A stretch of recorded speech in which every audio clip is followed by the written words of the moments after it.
Bienvenidos a este canal de conocimiento sobre la fisiología en la nutrición.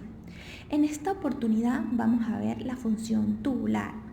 Les habla la licenciada Fiorella Ocando bajo la tutoría de la especialista licenciada Iraima de Jesús. Como sabemos, los riñones desempeñan un papel fundamental en el mantenimiento de la homeostasis del cuerpo, a través de una serie de procesos complejos que ocurren en las nefronas, que son sus unidades funcionales. Una vez que la sangre es filtrada en el glomérulo, el filtrado resultante pasa a través de los túbulos renales, donde se produce la modificación final de la orina, a través de la reabsorción y la secreción tubular.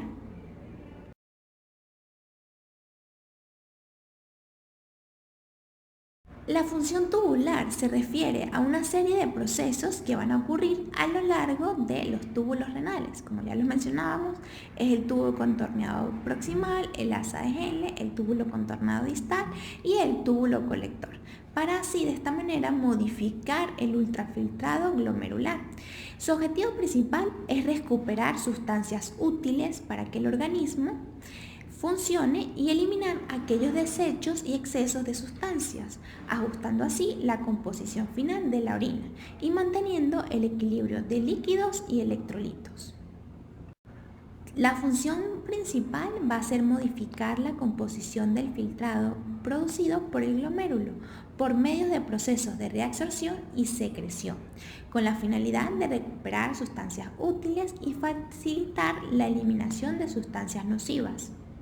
Para que se pueda llevar a cabo esta función es importante hablar de la reabsorción tubular, la cual es un proceso mediante el cual las sustancias esenciales que fueron filtradas desde la sangre en el glomérulo son transportadas de nuevo desde el lumen tubular hacia la sangre en los capilares peritubulares, como lo podemos observar en la imagen, donde tenemos la filtración, el filtrado, donde tenemos el reabsorbido en el túbulo contorneado proximal, la secreción en la porción cortical del túbulo colector y que es excretado. Este proceso es selectivo y es crucial para evitar la pérdida de nutrientes y agua habitable y se lleva a cabo por mecanismos de transporte activo que requieren energía y pasivo a favor de un gradiente de concentración. Vamos a explicar con mayor detalle este proceso de reabsorción tubular. En el túbulo contorneado proximal, que es el sitio de la mayor parte de la reabsorción, aproximadamente el 65% es de agua y de solutos filtrados. Aquí se reabsorben casi por completo la glucosa, aminoácidos, bicarbonato, fosfato y una gran porción de sodio, potasio y cloro. La reabsorción en este túbulo contorneado proximal es una gran medida osmótica, lo que significa que el agua sigue pasivamente a los solutos manteniendo la osmolaridad del líquido tubular, que es similar a la del plasma. El asa de Henle juega un papel crucial en la concentración y dilución de la orina, creando un gradiente osmótico en la médula renal. La rama descendiente delgada es altamente permeable al agua, pero impermeable a los solutos, permitiendo la salida de agua por ósmosis a medida que el líquido tubular desciende hacia la médula hipertónica. La rama ascendente delgada y gruesa son impermeables al agua, pero reabsorben activamente solutos como sodio, potasio y cloro, especialmente a través del contrasporte de sodio, cloro, potasio en la rama gruesa. Esto contribuye a la dilución del líquido tubular y al establecimiento del gradiente osmótico medular. El túbulo contorneado distal va a reabsorber alrededor del 7% del sodio filtrado y cantidades variables de agua. También contribuye aún más a la dilución de la orina y a un sitio importante para la reabsorción de cloro y magnesio. Los conductos colectores son los sitios finales de ajuste que dan a la composición de la orina, que ayudan a la composición de la orina. La reabsorción de agua aquí está regulada por las hormonas antidiuréticas y la reabsorción de sodio y excreción de potasio, que están influenciados por la aldosterona. Como lo podemos observar en la siguiente imagen, la glucosa es un soluto vital y normalmente se reabsorbe por completo en el túbulo contorneado proximal. Este proceso ocurre mediante transportadores, como el SGLT, que son contransportadores de sodio-glucosa. Están ubicados en la membrana apical, que es luminal, de las células del túbulo proximal. Transportan glucosa en contra de su gradiente de concentración utilizando la energía del gradiente de sodio, que es más abajo dentro de la célula debido a la bomba sodio-potasio, más ATPasa, que son los principales, son la GSGL2, que reabsorbe la mayor parte de glucosa, y la SGLT1. En los transportadores de GLUT, que son los transportadores facilitadores de glucosa, están ubicados en la membrana basolateral de las células del túbulo proximal. Transportan la glucosa desde el interior de la célula hacia el intersticio y luego a la sangre por difusión facilitada, a favor de su gradiente de concentración. El GLUT2 es el principal en el túbulo proximal. Existe también un transporte máximo, que es conocido como el TM, para la glucosa, y si la concentración de glucosa en plasma excede la capacidad de estos transportadores, que es aproximadamente 180 a 200 miligramos decilitro, el transporte masivo satura y la glucosa no reabsorbida se excreta en la orina. Entonces es una condición conocida como glucosuria, que es común en las personas que tienen diabetes mellitus. En esta imagen podemos ver cómo la excreción tubular, que es el proceso inverso a la reabsorción, donde las sustancias se mueven desde la sangre en los capilares peritubulares o desde las propias células tubulares hacia el lumen tubular para ser excretadas en la orina.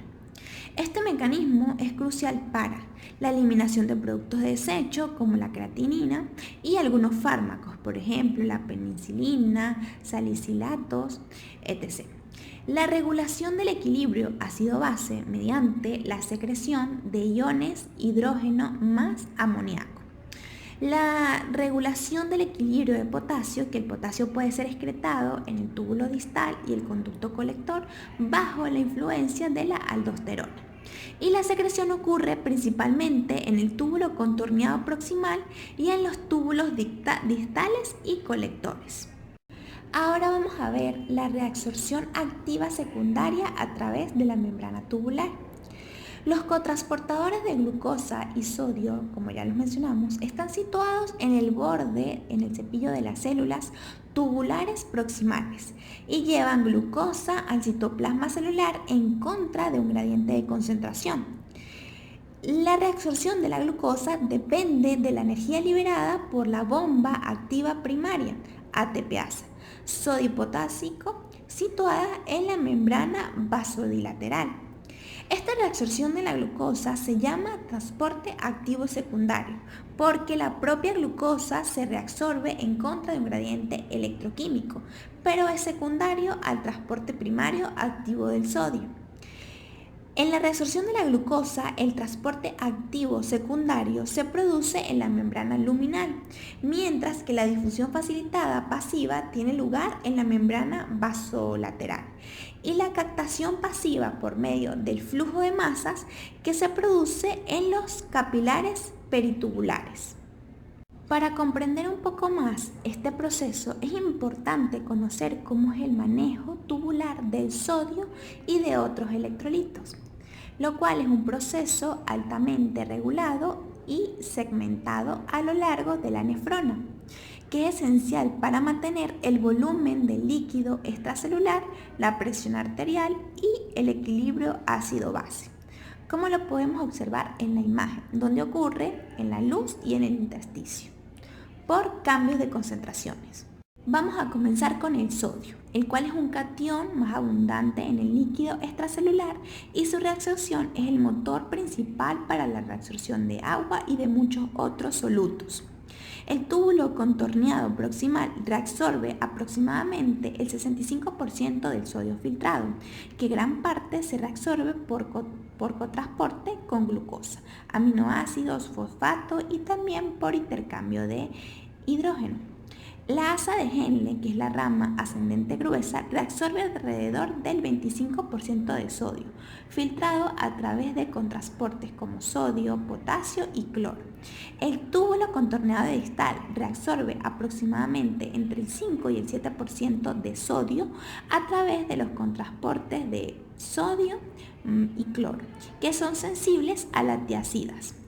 El conducto colectores también reabsorben sodio, que es vital y está regulado por la aldosterona, que aumenta la expresión de los canales de sodio epiteliales en la membrana apical de las principales células. El potasio también juega un papel muy importante. En el túbulo contorneado proximal y en la asa de Henle se reabsorbe la mayor parte del potasio filtrado, aproximadamente un 90%. El túbulo contorneado distal y los túbulos colectores son los sitios claves para la regulación fina del potasio. Puede ser reabsorbido o excretado dependiendo de las necesidades del cuerpo, y la aldosterona también promueve la secreción de potasio en estos segmentos a cambio de sodio. El cloro, el cual su reabsorción sigue en gran medida la del sodio, para mantener la neutralidad eléctrica. Se reabsorbe tanto por vía transcelular como paracelular en diferentes segmentos. Y el bicarbonato, que es fundamental para la regulación del pH, y la mayor parte se reabsorbe en el túbulo proximal, como lo podemos observar en la imagen. El calcio también es fundamental para este manejo tubular y se reabsorbe principalmente en el túbulo proximal y en la rama ascendente gruesa del asa de Henle. La reabsorción en el túbulo contorneado distal está regulada por la hormona paratiroidea. El fosfato se reabsorbe principalmente en el túbulo proximal y también está regulada por esta hormona paratiroidea, la cual va a causar que disminuya la reabsorción de fosfato, promoviendo su excreción. Para concluir con la función tubular, sabemos que a través de la reabsorción y excreción de diversas sustancias, lo cual es un proceso finamente regulado que va a permitir que los riñones mantengan la composición interna del cuerpo dentro de los límites estrechos, asegurando así la supervivencia y el buen funcionamiento de todos los sistemas orgánicos. Gracias por su atención. Hasta la próxima.